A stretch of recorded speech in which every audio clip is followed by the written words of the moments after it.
Hey, what's up, guys? It's JayzTwoCents, and I'm wearing a brightly colored shirt, which means we're gonna do a affordable review of a something or another.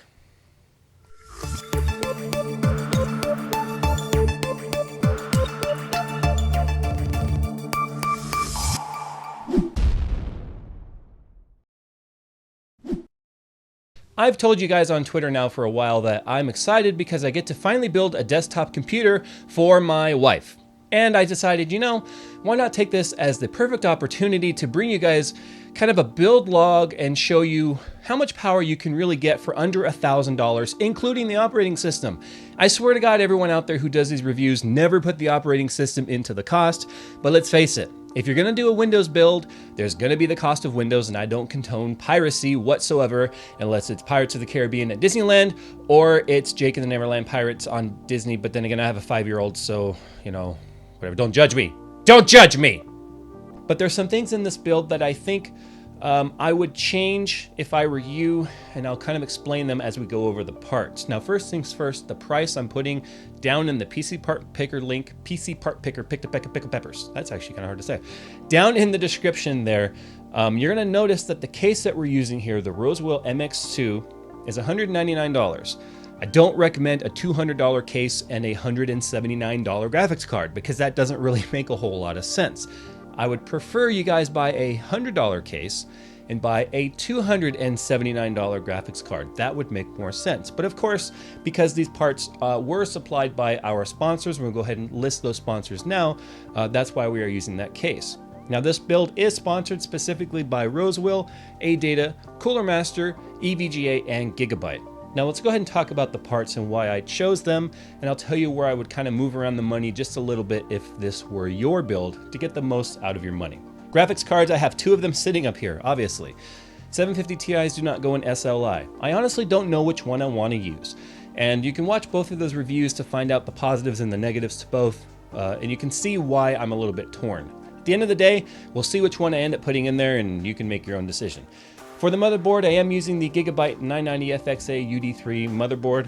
Best motherboard on the market for a 990FX chipset and a 8-core processor from AMD. If you're using 8320 or 8350, I don't think you can find a better budget motherboard, period. I've seen them go for as low as $129, and that is amazing. This is the Revision 4, has the better heat pipe in there, so you're not going to have any of the VRM or Northbridge cooling issues that some of the Revision 3s had.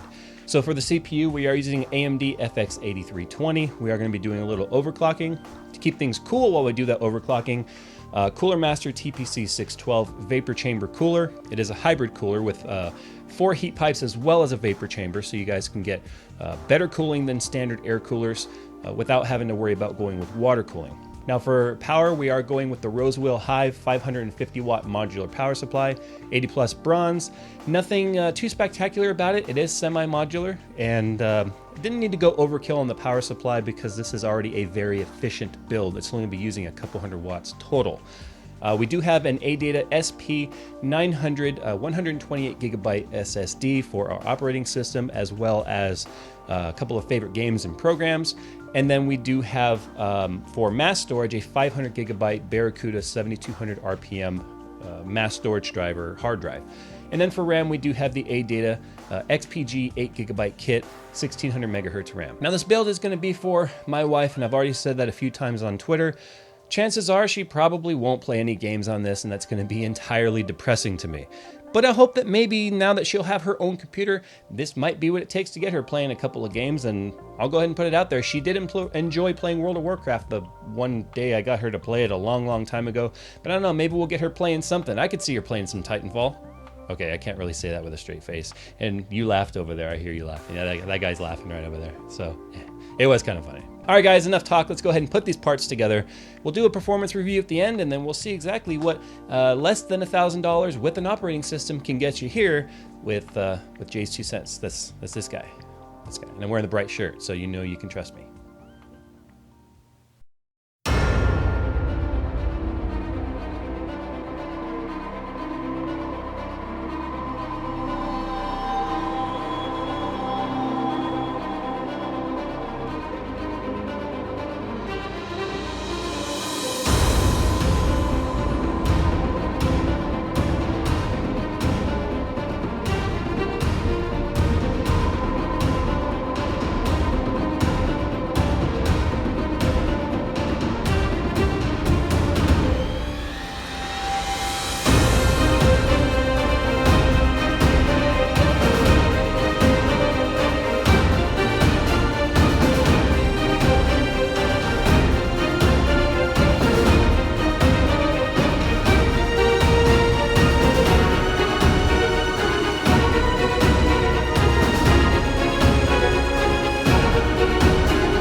Okay guys, it's been about a week now that the system's been together, and I just have to give a huge shout out to the sponsors for this build.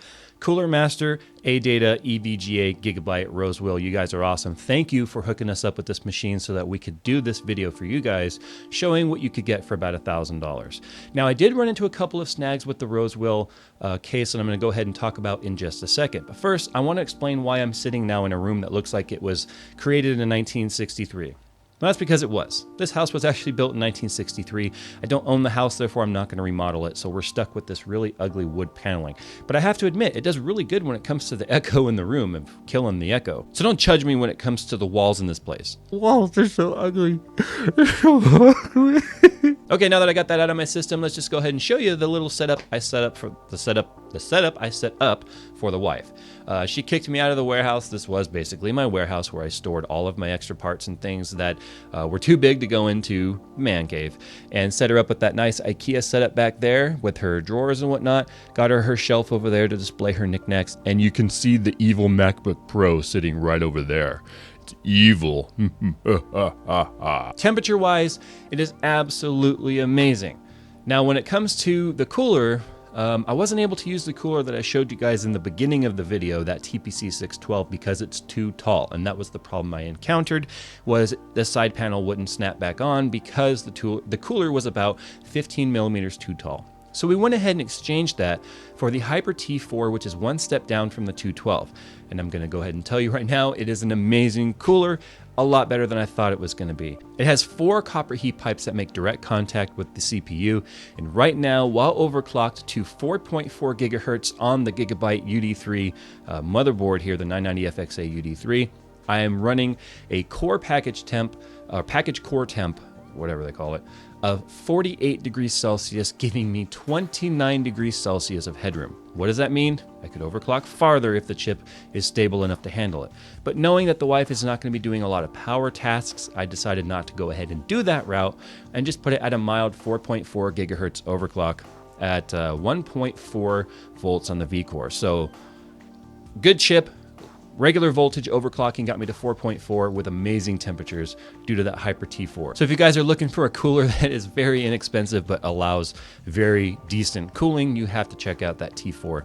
It truly did surprise the ever-living crap out of me. Now overclocking on here was extremely easy using Gigabyte's built-in UEFI BIOS. Just went in and put in a couple of values, turned off a couple of settings, and it was very, very simple. If you guys want to know how to overclock on this board, I might do a review later, but not in the near future, simply because I have too many other things in the pipeline, but maybe we'll get around to it. But the overclocking was extremely easy. It's extremely stable. The AData RAM, I overclocked from 1600 to 1866 megahertz, and it looks like the computer monitor just shut off on me because it's been a long time since it's been touched. I promise it's stable, guys. Watch. See? There, it worked. Okay. So anyway, I was able to overclock the AData RAM, very solid RAM, that XPG RAM, and then the SP900 128 gigabyte SSD, super solid SSD, near performance of the SX900, it just is slower on the write speed, which is perfectly fine because she's not going to be using that write speed really for anything. So overall, everything was great, but if you're looking at doing a $1,000 build, I still recommend that you take the $200 that's in this case and buy yourself a cheaper case, maybe something like $50 or a little bit more expensive, a little bit between $50 and $100 that has the features you need but no extra bells and whistles, and take that extra money and put that into your graphics card so that you can have greater graphics performance. Now, if you want to know how the benchmarking of this system did, you can pretty much just go and check out the other standalone videos I've done with the graphics card showing you how the GTX 750 Ti from EVGA performed, and you'll see just how well that did. But I was more interested in overclocking and cooling in this case with that Gigabyte UD3. The revision 4, everything is super cool. Northbridge temperatures are sitting down in the 30s. Couldn't ask for anything better. And that's with a closed up case with no side ventilation. That top to bottom airflow with the bottom intake and the roof exhaust is absolutely perfect. It's just natural convection, and the case does a perfect job at keeping everything nice and cool. And with that, guys, I hope you've enjoyed this video. Make sure you follow on Twitter if you have any questions about this. It's easier to get a hold of me there than dealing with the shitty comment system down here. I do have a major project coming up called Project Red Dawn that really should be called Project Overkill, where it's going to have just a beast of a system. I mean, the cooling loop on this system alone was $1,500. $1,500 worth of water cooling going into this machine. So you can just imagine what it's going to be like. So with all that said, I hope you guys enjoyed the video. And as always, I will see you in my next video. Because that's how this works. I make a video, you watch it, and I theoretically see you. I don't physically see you, that'd be kind of creepy. Maybe I do.